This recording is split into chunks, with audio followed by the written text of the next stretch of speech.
तो हम लोगों ने स्ट्रेस और स्ट्रेन वाला जो चैप्टर पढ़ रहे थे, प्रतिबल तथा विकृति, उसमें हम लोगों ने पूरी तरह से थियरी उसका कंप्लीट कर लिया था।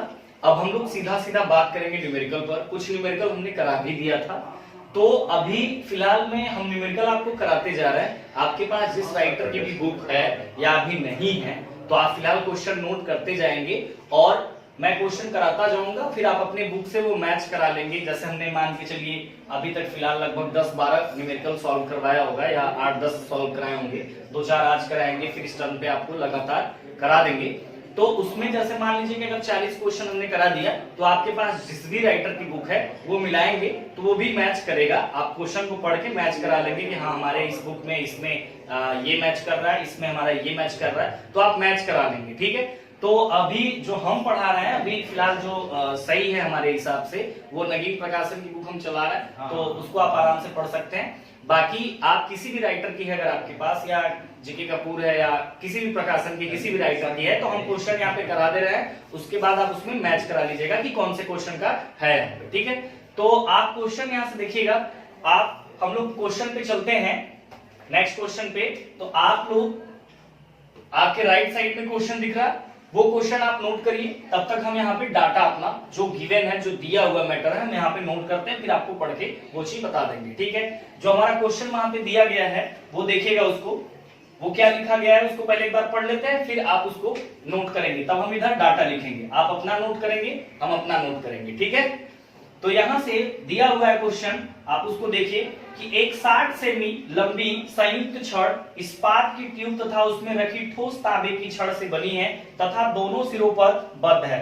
तांबे की छड़ का व्यास 3 सेमी तथा इस्पात की ट्यूब का बाह्य व्यास 6 सेमी तथा अंतः व्यास 4.5 सेमी है। इस संयुक्त छड़ पर 8000 केजी का संपीड़न बल लगाया जाता है। तांबे की छड़ तथा इस्पात की ट्यूब में प्रतिबल तथा लंबाई में कमी की गणना कीजिए। ईएस दिया हुआ है, स्टील का यंग मापांक दिया हुआ है 2 × 10⁻⁶ किग्रा पर सेमी स्क्वायर, और उसका ईसी दिया हुआ है 1.1 × 10⁻⁶ केजी पर सेमी स्क्वायर। ठीक है, तो ये चीज है, आप वहां से नोट करिए। तब तक हम यहाँ डाटा लिखते हैं, फिर हम लोग एक बार पढ़ के उसको ठीक से सॉल्व करेंगे। ठीक है, तो आप उसको नोट करना शुरू कर दीजिए।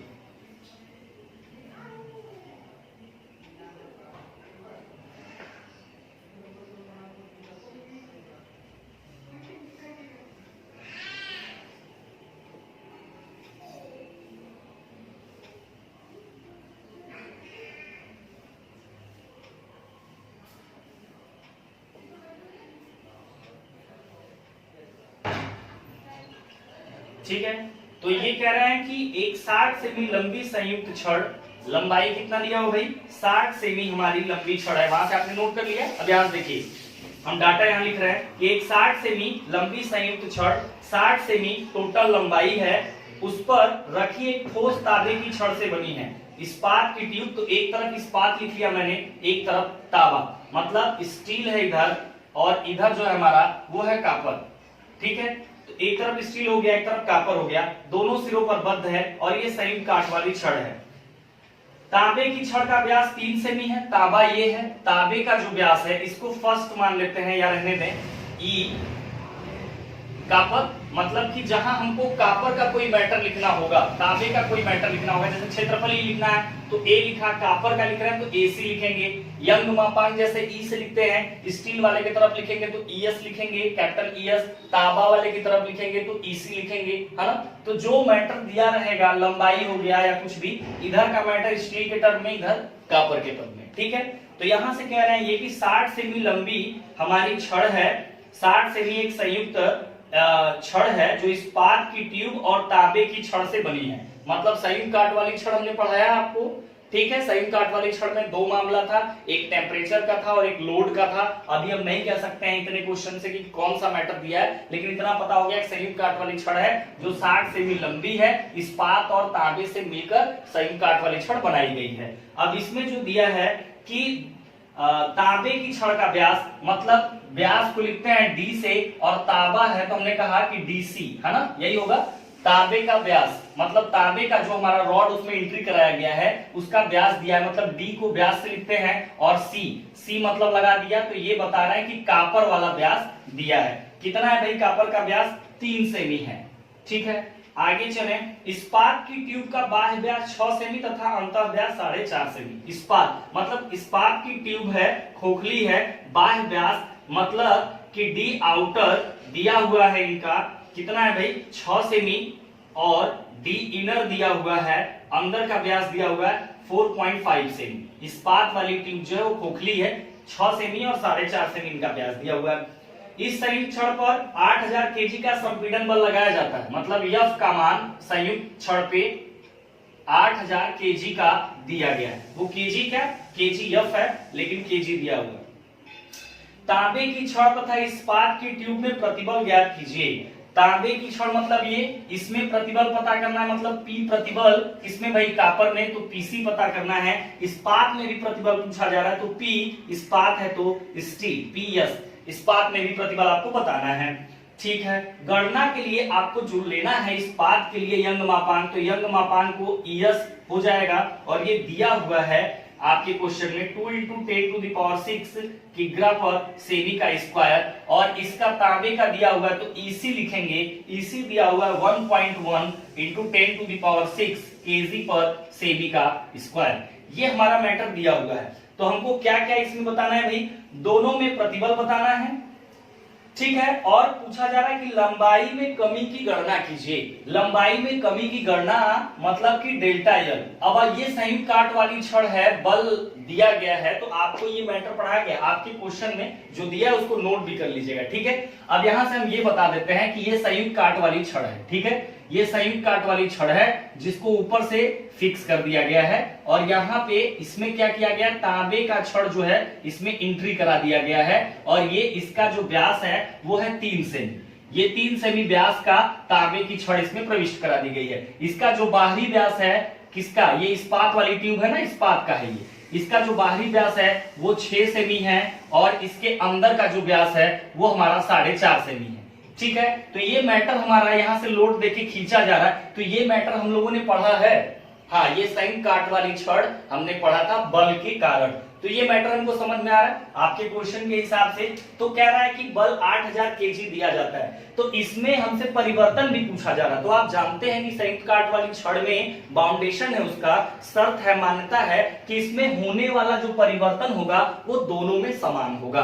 तो हमसे परिवर्तन पूछ रहा है, हमसे कमी पूछ रहा है, यहाँ पे तनाव बल नहीं दिया है, यहाँ पे क्या कौन सा बल दिया है, संपीड़न बल दिया जा रहा है, तो इसके लंबाई में क्या होगी भाई, कमी होगी। अब कमी का मतलब इसमें 2 मटेरियल है, एक तांबे का है और एक इस्पात का है, तो तांबे और इस्पात, कापर और स्टील में परिवर्तन पूछा जा रहा है, लेकिन ये दोनों तो संयुक्त काट वाली छड़ है, और संयुक्त काट वाली छड़ की हम लोगों ने थ्योरी पढ़ा था कि इसमें होने वाला परिवर्तन समान होगा। इसका मतलब हम किसी एक में अगर परिवर्तन निकाल लें तो हम दोनों में वही परिवर्तन होगा, अलग परिवर्तन हमारा नहीं होगा। ठीक है, तो परिवर्तन पूछा जा रहा है डेल्टा एल, इसका मतलब इस्पात में भी पूछा जा रहा है, तांबे में भी पूछा जा रहा है, लेकिन इसमें जो परिवर्तन होता है वह परिवर्तन समान होता है। इसका मतलब ये है कि किसी भी का, इस्पात का अगर परिवर्तन निकाल ले तो तांबे का परिवर्तन मिल जाएगा, अगर तांबे वाले का निकालें तो इसका मिल जाएगा, मतलब डेल्टा एल अगर हम निकाल दें तो दोनों बातें क्लियर हो जाएंगी। अब यहां से देखिए, अब यहां से लंबाई भी संयुक्त काट वाली छड़ की दोनों छड़ों की बराबर होती है, उसमें होने वाला परिवर्तन भी बराबर होता है। इनके लिए जो हमारे बेसिक फार्मूले आते हैं वो आपको पता है कि संयुक्त काट वाली छड़ के लिए P1 अपान के E1 बराबर P2 अपान के E2, एक फार्मूला ये आता है। तो यहां से 1 2 न करके बल्कि क्या है, इस्पात और तांबा है, तो पहले इस्पात को ले लें तो ये PS हो जाएगा स्टील वाला, तो ये ES हो जाएगा। ये P2 है तो कापर है तो PC अपान के EC हो जाएगा। अगर आप थियरी नहीं पढ़ के सवाल लगाएंगे तो आपको प्रॉब्लम होगी, समझ रहे हैं, इसलिए आप न्यूमेरिकल हम लगवा रहे हैं, वीडियो भागी नहीं जा रही है। अगर आप थियरी नहीं पढ़े हैं तो पहले जाके वहां से थियरी पढ़ के क्लियर रहेंगे, तब मेरी बात यहाँ से पूरी बात समझ में आएगी। संयुक्त काट वाली छड़ से क्वेश्चन बना है तो संयुक्त काट वाली छड़ को हमको जाके पढ़ना होगा, तो आप पहले पूरी थियरी तैयार रखिएगा, ठीक है, जिन्होंने भी गलती किया है। तो यहां से हमारा फार्मूला था P1 upon E1 equal to P2 upon E2। यहाँ पे इस्पात और तांबा है तो जहां जहां 1 है वो S के फॉर्म में ले लिया, 2 2 वाले में CC के फॉर्म में ले लिया। एक फार्मूला ये है। दूसरा फार्मूला जो हमारा है F बराबर P1 A1 प्लस के P2 A2। दूसरा फार्मूला ये है, तो इसका मतलब F बराबर यहां से P1 है तो ये PS हो जाएगा, PS इंटू के, A1 है तो AS हो जाएगा, प्लस P2 है तो PC हो जाएगा, इंटू A2 है तो AC हो जाएगा। ठीक है, मतलब 1-2 के फॉर्म में था फार्मूला हमारा, दोनों जो हम लोग डेरिवेशन किए थे, हम लोग उसको इस्पात और कॉपर में बना ले रहे हैं, मतलब स्टील और कॉपर, S लिखा जा रहा है तो स्टील, C लिखा जा रहा है तो कॉपर। क्लियर है, फार्मूले को हमने स्टील और कॉपर के फॉर्म का बना लिया। इतना आप समझ रहे हैं, इतना समझ रहे हैं, तो फिर यहां से आप देख सकते हैं कि इसको हमने फार्मूले को तैयार कर लिया। अब हमसे डेल्टा एफ पूछा जा रहा है, परिवर्तन पूछा जा रहा है, कमी पूछा जा रहा है, तो जाहिर सी बात है जब 8000 किग्रा से आप दबाएंगे उस संयुक्त काट वाली छड़ को, तो उसकी लंबाई या उस पे परिवर्तन जो होगा वो कमी ही होगा, और कमी संयुक्त काट वाली छड़ है तो बराबर होगा। तो एक कमी निकालेंगे तो दोनों को बताने जाएंगे। अब यहां से प्रतिबल को निकालने की कोशिश करते हैं। अब देखिए हमसे पीएस भी पूछा है, पीसी भी पूछा है। जब हम संयुक्त काट वाली छड़ पढ़ा रहे थे तो हमने कहा कि भाई एक फार्मूले से हम प्रतिबल को नहीं निकाल पाएंगे, इसीलिए हमने डबल फार्मूला यूज किया है यहाँ पे कि हम लोग डबल फार्मूले से हम लोग प्रतिबल को निकाल सकते हैं।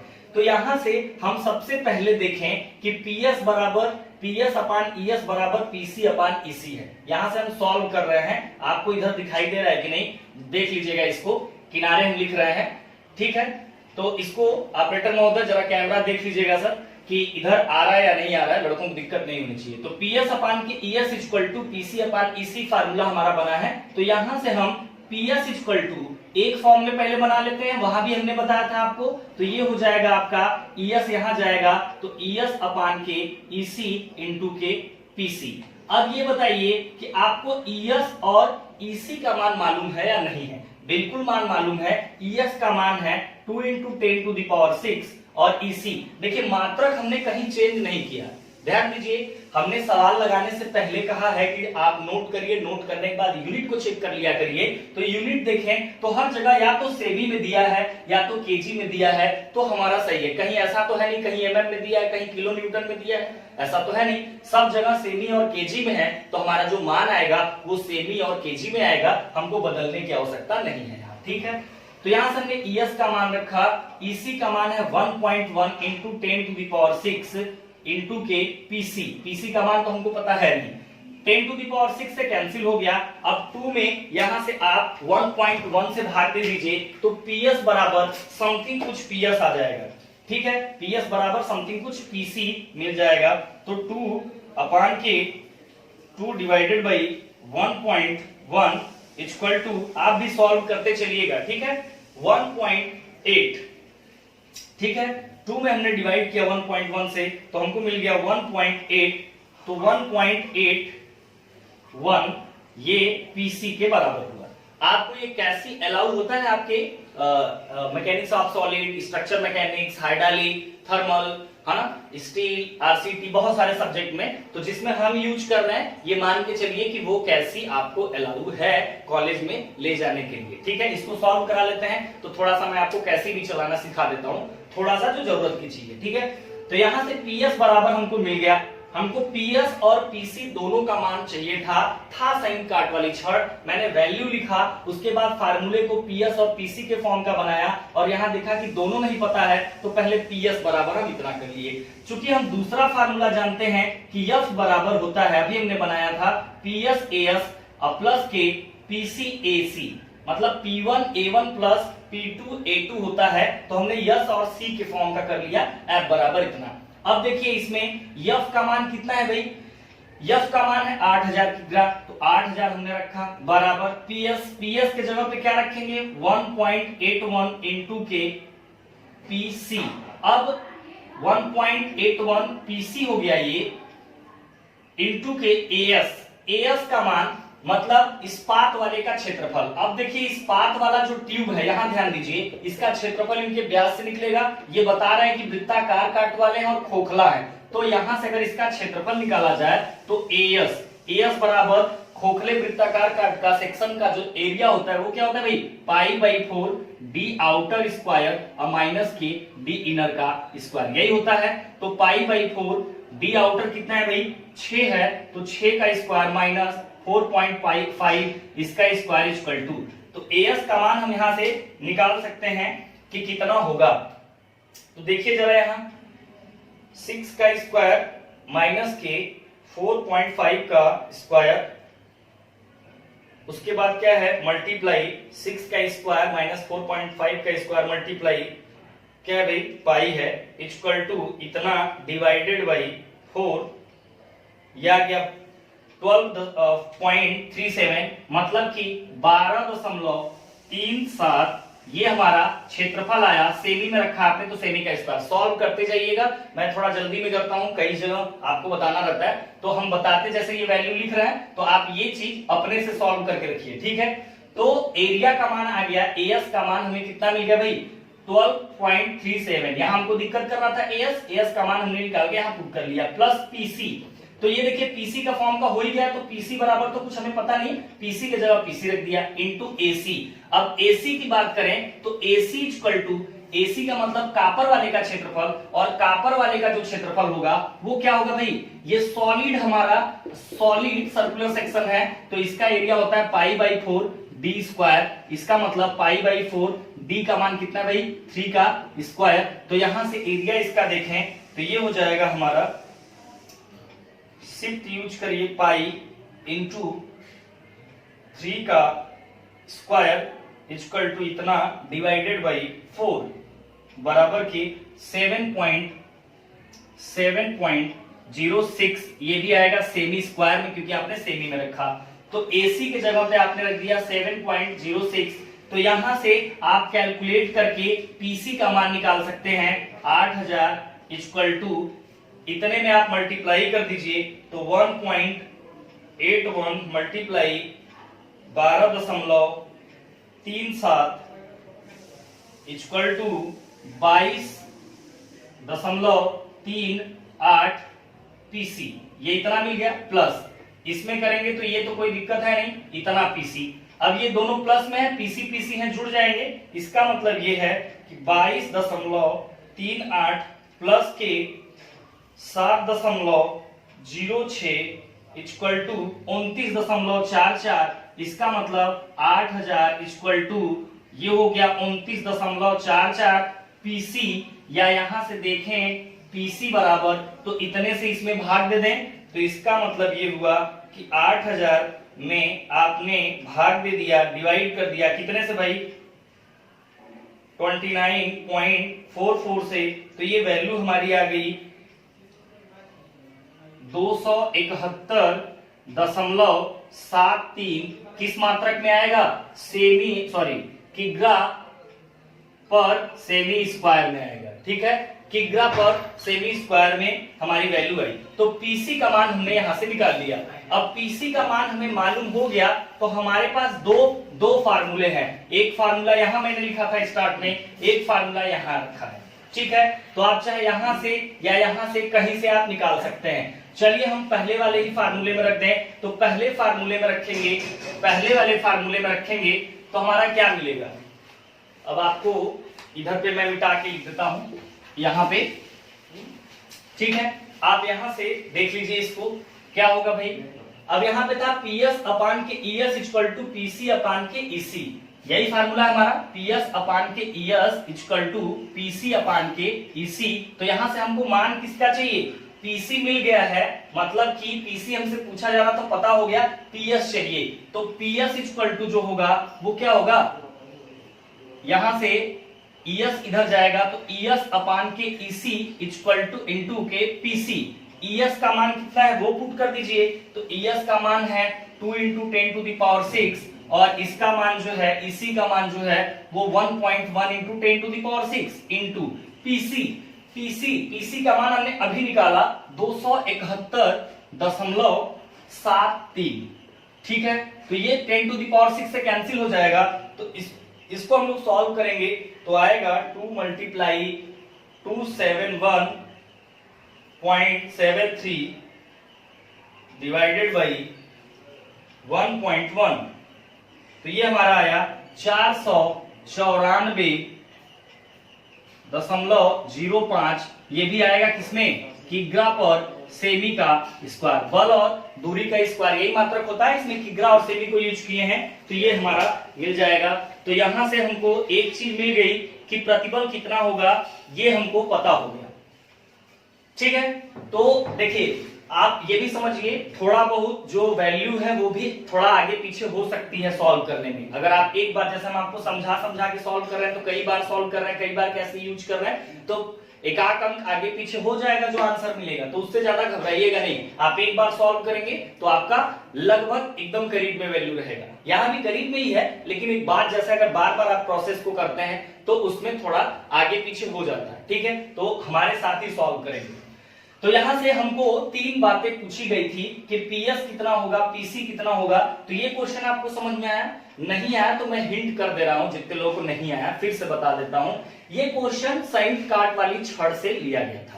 ठीक है, अब इसमें जो बल दिया था 8000 किग्रा, लंबाई पूरी 60 सेमी दिया था, उसमें परिवर्तन पूछ रहा था। तो संयुक्त काट वाली छड़ की थ्योरी में बताया गया था कि जो इसमें परिवर्तन होता है वो दोनों में समान होता है। तो एक इस्पात है, तांबा, तो दोनों में परिवर्तन समान होगा। अब यहां से कह रहा है कि जो इस्पात है वो खोखली ट्यूब है वृत्ताकार, जिसका आउटर व्यास इनर व्यास दिया है। ये व्यास देने का मतलब हम आराम से इस्पात का क्षेत्रफल निकाल सकते हैं।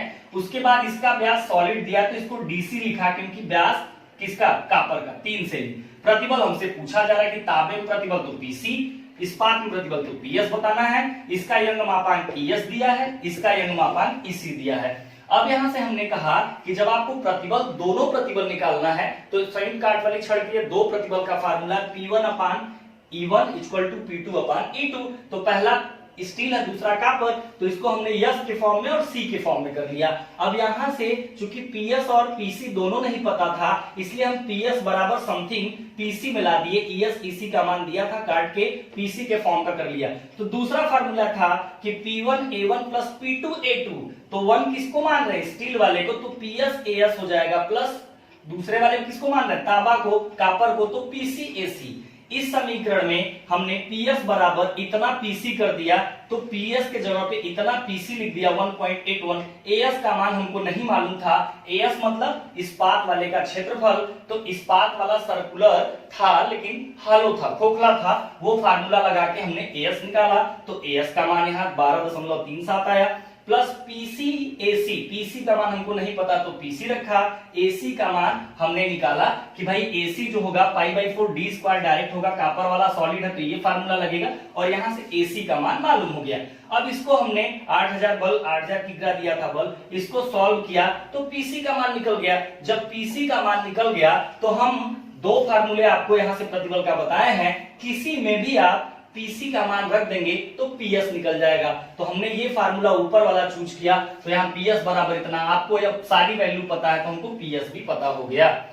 अब हमारा काम होगा डेल्टा एल निकालने का। ठीक है, डेल्टा एल क्या होता है भाई, परिवर्तन होता है। अब इसको आप वीडियो को रोक के इतना पहले आप नोट कर लेंगे, क्योंकि हम इसको मिटा देंगे। ठीक है, तो ये नहीं कि हम मिटाने जा रहे हैं तो आपका खत्म हो गया, नहीं, वीडियो को रोक के आप इसी पे कर लीजिए, फिर आगे बढ़िएगा तो डेल्टा एल को मैं बताता नजर आऊंगा। ठीक है,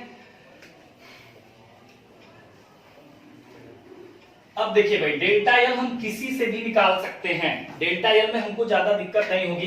तो डेल्टा एल हम जानते हैं कि जो विकृति होती है, ठीक है, वह परिवर्तन बटा के प्रारंभिक आकार के अनुपात के बराबर होती है। लेकिन हमको विकृति नहीं पता कि हम डेल्टा एल यहां से निकाल पाए, तो हमारे पास एक रास्ता और है कि यदि यंग मापांक पता हो, प्रतिबल पता हो, तो हम एक फार्मूला और यूज कर सकते हैं कि यंग मापांक इक्वल टू प्रतिबल बटा विकृति, हजारों बार बता चुके होंगे अब तक, E इक्वल टू P/E होता है। यहां से अगर मान लीजिए हम इसको इस्पात के टर्म में रख रहे हैं, तो इस्पात इस्पात इस्पात, अगर हम इसको तांबा कापर वाले फॉर्म में रखते तो कापर कापर कापर ये होता, तो इस्पात को ही ले लिए हैं। यहां से ईएस बराबर पीएस अपान के ईएस, ईएस मतलब डेल्टा एल बटा के यल, यल कहां चला जाएगा ऊपर, तो यहां हो गया डेल्टा एल, यहां आएगा क्योंकि निकालना है, तो डेल्टा एल को इधर भेज दिया, तो हो गया पीएस अपान के ईएस इंटू के एल। पीएस का मान हम लोगों ने अभी निकाला था, अभी पीएस का मान हम लोगों ने निकाला है, यहाँ पे कितना आया भाई 494। आपका जो आया होगा आप रखिएगा, एक आध दो आगे पीछे सॉल्व करने में होगा तो आप ठीक से सॉल्व करिएगा। 494.05 ये पीएस का मान, ईएस कितना है भाई 2 इंटू 10⁻6 है, यही है इंटू लंबाई, लंबाई क्या है भाई 60 सेमी है तो 60 रख दिया। तो यहां से डेल्टा एल का मान देखें कि कितना होता है, तो 494.05 मल्टीप्लाई 60 डिवाइडेड बाई 2 इंटू 10⁻6, तो ये हमारा आया 0.0148। ये हमारा किस मात्रक में आया, सेमी में। तो ये डेल्टा एल हम लोगों ने स्टील का तो निकाला, तो जितना डेल्टा एल स्टील के लिए कमी होगा, ये क्या है वृद्धि है, कमी होगा, क्योंकि आपने उसमें क्या लगाया था संपीड़न बल, तो इसके लंबाई में हमेशा क्या होगी कमी होगी। तनाव बल लगाया गया होता तो यही लंबाई क्या होती वृद्धि होती। तो ये कमी है, कितना डेल्टा एल हुआ इतना, तो ये स्टील वाले से हमने डेल्टा एल निकाला। आपका यही कॉपर वाले के लिए भी होगा, क्योंकि साइन काट वाली छड़ में जो परिवर्तन होता है वह दोनों में समान होता है। ठीक है, तो आप इसको भी नोट कर लीजिए।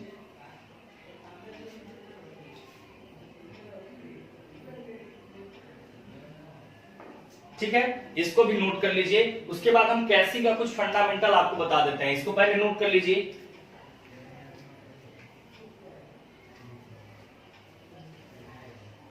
ठीक है भाई, इसको नोट कर लिया आपने। अब देखिए, वीडियो को रोक के अगर हम मिटा दिया करें तो आप परेशान मत होया करिए, पीछे पड़ा है।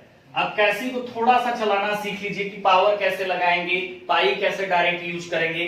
तो देखिए, अब जरा ध्यान से देखिएगा इस चीज को मैं बता रहा हूं। यहां से अगर मान लीजिए आपको जैसे लिखा है ना कहीं पाई बार बार लिखा है ना, जैसे ये पाई वगैरह लिखा है, तो आप उसका मान 3.1416 कई बार टाइप कर रहे हैं, या कुछ लोग जानते भी होंगे, ये नहीं कि सबको नहीं आता है, जिनको नहीं आता वो सीख लें। तो अगर हमको पाई यूज करना है तो ये देखो, ये कैसी के ऊपर जितना भी सारी चीजें लिखी हुई है, आप कैसी अपने पास वीडियो भागी नहीं जा रही है, जैसे हम बता रहे हैं अपने पास रख के तब सीखिएगा।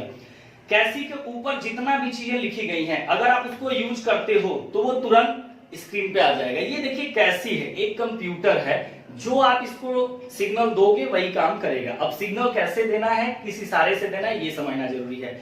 इसके कीपैड पे जितनी सारी चीजें ऊपर लिखी हैं, जैसे 7 8 9 या माइनस, ये हाइपर साइन कॉस 10, ये सारी चीजें जितना बटन के ऊपर लिखा हुआ है, मतलब सीधे बटन पे ही कह सकते हैं कि जो इसके कीपैड पे जो सबसे ऊपर लिखा हुआ है, तो अगर आप उसको दबाते हैं तो वो काम करता है। लेकिन कहीं कहीं देखेंगे इस कीपैड, इस बटन के नीचे भी कहीं कहीं कुछ लिखा है, जैसे x⁻−1 देख पा रहे हैं, इसके नीचे भी कुछ लिखा है। उसके बाद यहाँ पे आप देख रहे होंगे, जैसे आप साइन यूज कर रहे थे, हाँ EXP के नीचे हमारा पाई भी लिखा हुआ है। तो ऐसे कुछ चीजें इन बटन के नीचे भी लिखी गई हैं। तो अगर आपको ऊपर की बटन यूज करनी है तो आप यूज करेंगे, तुरंत वो स्क्रीन पे आ जाएगा। लेकिन अगर इनके नीचे जो लिखा हुआ है, अगर उनको आप यूज करना है तो आप एक सबसे ऊपर बटन शिफ्ट का दिखाई दे रहा है, अगर आप शिफ्ट दबा के अगर वो बटन दबाएंगे तो उसके नीचे जो दूसरी चीज लिखी है वो आपका स्क्रीन पे आएगी। मतलब ये जैसे शिफ्ट EXP जो है, EXP ऊपर है, इसके अंदर है पाई लिखा हुआ है, तो वो पाई कैसे काम करेगा, अगर आप डायरेक्ट ऐसे दबाते हो तो EXP काम करेगा। लेकिन अगर हमको पाई यूज कराना है तो हम शिफ्ट दबाएंगे, सॉरी ऑन कर लीजिए, अगर हम शिफ्ट दबा के वही EXP दबाते हैं तो देखिए स्क्रीन पे पाई लिखा हुआ है। तो एक बात क्लियर हुआ, जो इनके नीचे लिखा हुआ है, अगर आप शिफ्ट की बटन दबा के उसको दबाएंगे तो उसके नीचे वाली चीजें दिखाई देंगी स्क्रीन पे। ठीक है, एक चीज ये हुआ। दूसरी चीज, जैसे पावर चढ़ाना है तो ये बटन आप देख रहे हैं, ये ऊपर ही लिखा है, अगर हमने 10 टू द पावर लिखना है तो ये हमारा पावर है, पावर 8 हो गया। ठीक है, माइनस लिखना है तो 10, ये इस x² के बगल है हमारी बटन, ये दबा के -5, तो 10 टू द पावर -5। तो ये पावर चढ़ाने का तरीका है। तीसरी बात, रूट की बात आती है कि रूट में क्या है, तो आप कैसी यूज करेंगे तो धीरे धीरे सीखने को मिल जाएगा। कैसी में बहुत कुछ नहीं है, या अगर यहां से कैसी आपको समझ में कम आ रहा है तो आसपास आपके जो लोग भी जिनको आप जानते हो थोड़ा बहुत उनसे भी पूछ लीजिए, वो बता देंगे। अगर आपको रूट की बात करनी है, जैसे मान लीजिए 2 वाली कर्ली यूज करनी है, इसमें कुछ लिखना है, तो हमारे पास इसमें ये रूट वाली बटन दी गई है, ठीक है, ये रूट वाली बटन दी गई है, ये रूट आपने लिखा तो 2 वाली कर्ली लिखेगा, और कभी भी लिखिए तो ब्रैकेट में ही लिखिए, आंसर सही आता है, ठीक है। कहीं भी आप सॉल्व कर रहे हैं एक साथ तो आप ब्रैकेट का जरूर इस्तेमाल करें, ब्रैकेट का इस्तेमाल करेंगे तो आपको आसानी रहेगी, ठीक है। तो एक चीज ये हो गया, 2 वाली रूट से अगर ऊपर मान लीजिए 3 वाली रूट यूज करनी है, 4 रूट यूज करनी है, तो आप देखिए जो ऐसे ये वाली बटन है इसके नीचे कर्ली एक्स लिखा हुआ है, इसका मतलब यहां चाहे 2 4 5 10 12 कुछ भी लिखें, तो वो यूज कराने का मतलब, ये जब इसके अंदर लिखा हुआ तो इसको यूज कराने का मतलब आप पहले शिफ्ट यूज करेंगे, फिर वो बटन यूज करेंगे तो वो कर्ली आ जाएगी, ठीक है। या तो आपको मान लीजिए 5 वाली कर्ली लिखनी है, 5 वाला रूट लिखना है, तो 5 दबाया आपने, शिफ्ट दबाया और वो बटन दबा दिया, इसका मतलब 5 वाली रूट हो गई। अब ऐसे देखें 2 4 6 8 10, 2 दूना 4 दूना 8 दूना 16 दूना 32, अगर 5 वाली कर्ली में हम 32 लिखते हैं तो 2 आना चाहिए, तो ये 2 आ गया, जादू है, कमाल है। तो थोड़ी बहुत चीजें हमने आपको बताया कि इससे आप सॉल्व कर सकते हैं, ठीक है। हम लोग नेक्स्ट क्वेश्चन पे अब चलते हैं कि नेक्स्ट क्वेश्चन में फिर हम लोग कैसे आगे काम करेंगे। आगे हमारा क्वेश्चन क्या है वो हम आपको स्क्रीन पे देते हैं, वहां से आप नोट करेंगे, ठीक है। तो चलिए आप स्क्रीन पे अगला क्वेश्चन देखिए। अगला क्वेश्चन कह रहा है किसी भाप इंजन में पिस्टन का व्यास 250 mm है, वहां पे लिखा हुआ है, देखिए आप अपने में देखिए, हम अपने में देख रहे हैं, ठीक है। किसी भाप इंजन में पिस्टन का व्यास 250 mm है, संयोजक दंड की लंबाई 1.5, कनेक्टिंग रॉड की जो लेंथ है वो 1.5 mm तथा इसका अनुप्रस्थ काट क्षेत्रफल 20 सेमी स्क्वायर है। यदि सिलेंडर में भाप का अधिकतम दाब 4 न्यूटन पर mm स्क्वायर हो तो संयोजक दंड की लंबाई में कमी तथा प्रतिबल ज्ञात कीजिए। इसका मतलब ये है कि इसमें भी 2 बातें दी गई हैं, एक है हमारा संयोजक दंड, संयोजक दंड जिसको हम बोलते हैं connecting rod, CR, connecting rod, एक तरफ कनेक्टिंग रॉड लिखा मैंने, ठीक है, और एक तरफ मैंने लिखा पिस्टन, एक तरफ मैंने लिखा पिस्टन, ठीक है, एक तरफ पिस्टन लिखा, एक तरफ कनेक्टिंग रॉड लिखा, वहां से क्वेश्चन आप नोट भी करेंगे, ठीक है, वो आपके स्क्रीन पड़ा है, करके उसको आप नोट कर लेंगे। यहां से मैं डाटा लिख रहा हूं, देखिए क्या क्या दिया है। किसी भाप इंजन में पिस्टन का व्यास 250 है, मतलब कोई भाप इंजन है जिसमें एक पिस्टन लगा है, जैसे सिलेंडर होता है ना, सिलेंडर, इसमें पिस्टन लगा होता है, पिस्टन से फिर आपका यहां से हमारा क्रैंक ये क्या बोलते हैं, पिस्टन है, पिस्टन में हमारा ये लगा होता है पिस्टन रॉड, पिस्टन रॉड बोलते हैं इसको, पिस्टन रॉड से फिर हमारा लगा होता है कनेक्टिंग रॉड, कनेक्टिंग रॉड से हमारा लगा होता है क्रैंक और यहाँ पे लगा होता है शाफ्ट। तो यही मैटर यहाँ पे दे रहा है कि जो पिस्टन का व्यास है वो डी, पिस्टन मतलब डीपी, पिस्टन का व्यास, डी का मतलब व्यास, नीचे पी लगा दिया तो ये आसानी हो गई कि पिस्टन वाले का व्यास है, तो इसका व्यास है 250 mm, पिस्टन का व्यास है 250 mm, संयोजक दंड की लंबाई, लंबाई मतलब एल, सी आर मतलब कनेक्टिंग रॉड की जो लेंथ है कनेक्टिंग रॉड में लिखेंगे वो कितना है भाई 1.5 mm, मतलब अलग अलग कर लिया तो जहां कनेक्टिंग रॉड है कनेक्टिंग रॉड का मामला लिखेंगे, जहां पिस्टन का मामला है पिस्टन का लिखेंगे। लिखने का तरीका जैसे अब कनेक्टिंग रॉड ही है, इसका अगर व्यास दे दे तो डी सी आर लिखेंगे, डी का मतलब व्यास, एल का मतलब लंबाई, सी आर कनेक्टिंग रॉड कितनी लेंथ 1.5, तो लिखने का ये केवल एक बस तरीका है, ठीक है। संयोजक दंड की लंबाई इतना है तथा इसके अनुप्रस्थ काट का क्षेत्रफल 20 सेमी स्क्वायर है। संयोजक दंड का जो क्षेत्रफल है मतलब ए सी आर जो है कनेक्टिंग रॉड का जो एरिया है वो कितना है भाई 20 सेमी स्क्वायर है, 20 सेमी स्क्वायर है, ठीक है। यदि सिलेंडर में भाप का अधिकतम दाब, यही होता है सिलेंडर, ये सिलेंडर है हमारा, इसमें जो भाप का अधिकतम दाब है, दाब दिया है तो दाब संयोजक दंड पिस्टन मतलब पिस्टन है ना, तो इसमें जो दाब दिया है तो इधर लिख देते हैं कि दाब जो दिया है वो है हमारा 4 न्यूटन पर mm का स्क्वायर, 4 न्यूटन पर mm स्क्वायर हमारा दिया है, ये mm है, जो पिस्टन है सिलेंडर में होता है और सिलेंडर में जो दाब दिया है वो 4 न्यूटन पर mm स्क्वायर दिया है। तो संयोजक दंड की लंबाई में कमी मतलब संयोजक दंड ये है कनेक्टिंग रॉड होता है, ये हमारा कनेक्टिंग रॉड है, ये हमारा क्रैंक है, ये हमारा पिस्टन रॉड है, ये सिलेंडर हो गया, ये पिस्टन हो गया, ठीक है। तो ये बस समझने के लिए है, लिखना नहीं, इसको बनाना नहीं है, बस हम आपको समझा देते हैं कि इसी मैकेनिज्म से क्वेश्चन उठाया है, कोई अलग चीज नहीं। तो यहां से हमारा कह रहा है कि कनेक्टिंग रॉड की लंबाई में कितनी कमी होगी। तो डेल्टा एल जो होता है वो वही लंबाई में परिवर्तन होता है, और किसके लिए भाई, सी आर के लिए। ये हमको बताना है कनेक्टिंग रॉड की लंबाई में कमी तथा प्रतिबल को पी से लिखते हैं, लेकिन यहाँ कनेक्टिंग रॉड में प्रतिबल पूछा जा रहा है तो पी कनेक्टिंग रॉड। क्लियर हुआ। तो एक बात देखिए, अब यहां से अगर हम डेल्टा एल निकालते हैं, डेल्टा एल सी आर, अगर कनेक्टिंग रॉड की लंबाई में, तो हम बेसिक फार्मूला जानते हैं कि विकृति बराबर आकार में परिवर्तन बटा प्रारंभिक आकार। तो ये हमको दिया नहीं है, और डाटा अगर इसमें हम देखें कि क्या दिया है, ई बराबर दिया है, ध्यान दीजिए, ई बराबर दिया है कनेक्टिंग रॉड का, कितना है, 200 गीगा पास्कल। ध्यान दीजिए 200 गीगा पास्कल है, तो गीगा पास्कल है तो यूनिट हमारी हम देखें किसमें है।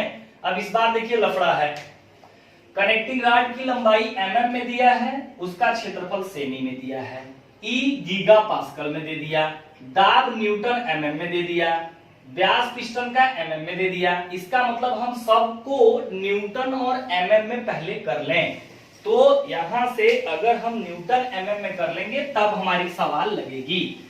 जो दिया था कि कनेक्टिंग रॉड की लंबाई इतनी है, क्षेत्रफल इतना है, उसके लंबाई में परिवर्तन, उसमें प्रतिबल, कनेक्टिंग रॉड में दोनों प्रतिबल, कनेक्टिंग रॉड में प्रतिबल भी पूछा जा रहा है, और कनेक्टिंग रॉड की लेंथ में कितनी कमी आई ये पूछा जा रहा है। कनेक्टिंग रॉड का यंग मापांक 200 गीगापास्कल, पिस्टन के लिए दिया है कि पिस्टन का व्यास 250 mm है, दाब 4 न्यूटन पर mm स्क्वायर है। तो यहां से हम सबसे पहले यहां से यूनिट को देखें, तो इस बार बड़ी टेढ़ी मेढ़ी यूनिट दिया है, तो उसको हम पहले ठीक करते हैं।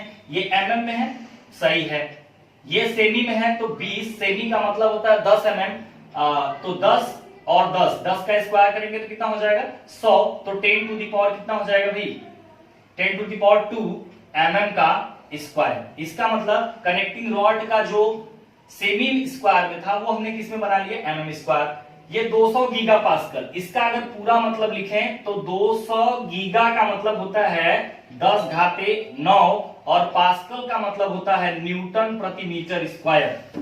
समझ रहे हैं बात को। 200 गीगा पास्कल को अगर ओपन कर दें तो 200 गीगा का मतलब होता है 10 घाते 9, गीगा के जगह पे लिख दिया, पास्कल बचा, तो पास्कल का मतलब है न्यूटन पर मीटर स्क्वायर। या यहां से देखें ई का मान, तो न्यूटन पर मीटर स्क्वायर नहीं बल्कि हम न्यूटन एमएम में बना रहे हैं, तो इसको देखें तो 200 गुणे 10 घाते 9 न्यूटन, 1 मीटर में 10 टू द पावर -3, तो 3 दूना 6, तो ऊपर जाएगा तो क्या हो जाएगा भाई, 1 मीटर में 1000 mm, तो मीटर स्क्वायर मतलब 1000 गुणे 1000 मतलब 1000 गुणे 1000 मतलब कि 10 घाते 6 होगा। तो यहाँ 10 घाते 6 mm का स्क्वायर हो जाएगा। जब 10 घाते 6 ऊपर जाएगा तो माइनस होगा, तो 10 टू द पावर 9, और ये ऊपर जाएगा तो -6, तो कितना होगा भाई, 200 इंटू 10 टू द पावर 3, 9 में से 6, 3 प्लस वाला ही बचेगा। अब ये यूनिट जो बची हुई न्यूटन पर mm का स्क्वायर।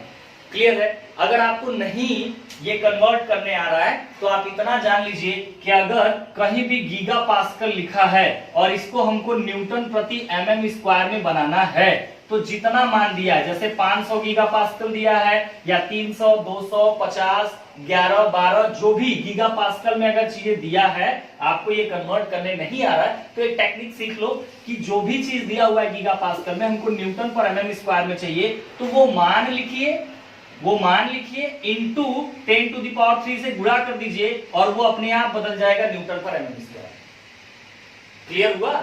अगर गीगा पास्कल में कोई वैल्यू दिया गया है या गीगा न्यूटन पर मीटर स्क्वायर में कोई वैल्यू दिया गया है, तो आप उस वैल्यू को लिखिए और इनटू कर दीजिए, उसमें मतलब उसमें गुणा कर दीजिए बस 10 घाते 3 का, वो अपने आप बदल जाएगा न्यूटन पर mm स्क्वायर। क्लियर है। जैसे अब मान लीजिए आपको दिया गया 45 गीगा पास्कल, अब हमको इसको कन्वर्ट करने नहीं आ रहा है, कोई बात नहीं, 45 गुणे 10 घाते 3 न्यूटन पर mm स्क्वायर। अगर आपको दिया है 31.2 गीगा पास्कल, तो ठीक है, 31.2 गुणे 10 घाते 3 न्यूटन पर mm स्क्वायर।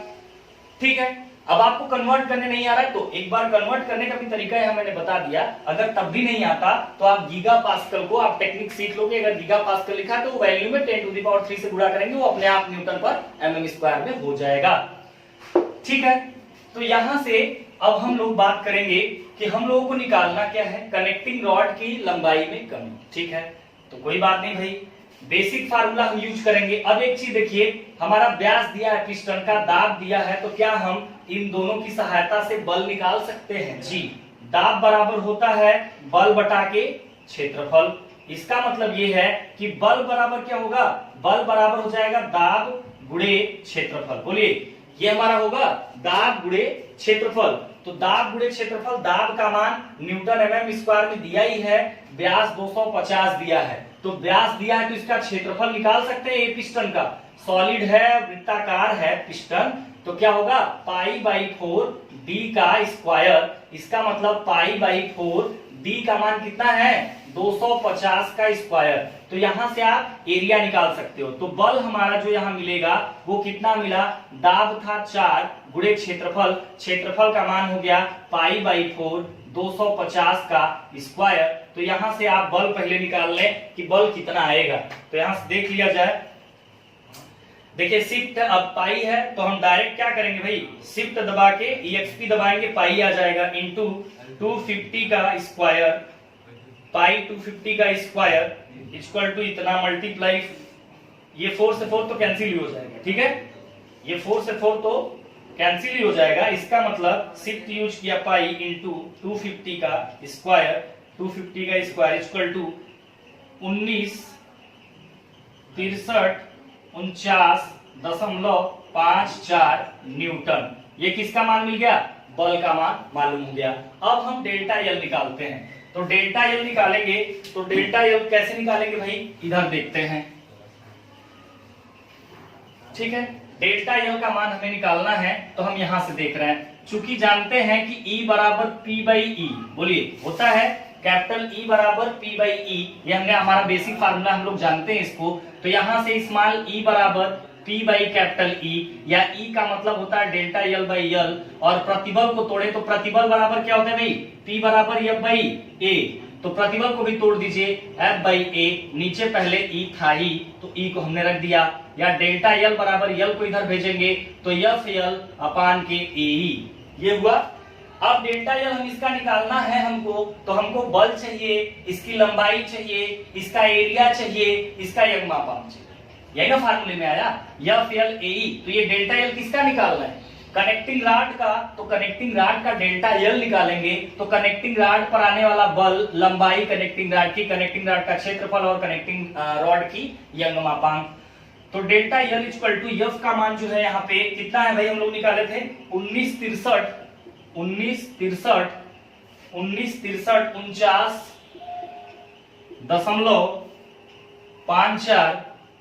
इंटू लंबाई, लंबाई कितना है कनेक्टिंग रॉड की 1.5 mm, तो 1.5 अपान के एरिया, एरिया कनेक्टिंग रॉड का कितना है 20 गुणे 10⁻² इंटू E, E मतलब यंगमापांक कितना आया 200 गुणे 10⁻3, सॉल्व करके हम लोग बना लिए हैं 200 गुणे 10⁻3, यही ना E है, इसका भी मान रख दिया। तो डेल्टा L जो होगा, यहां से आप इसको सॉल्व कर सकते हैं, तो कितना आया ये देख लेते हैं।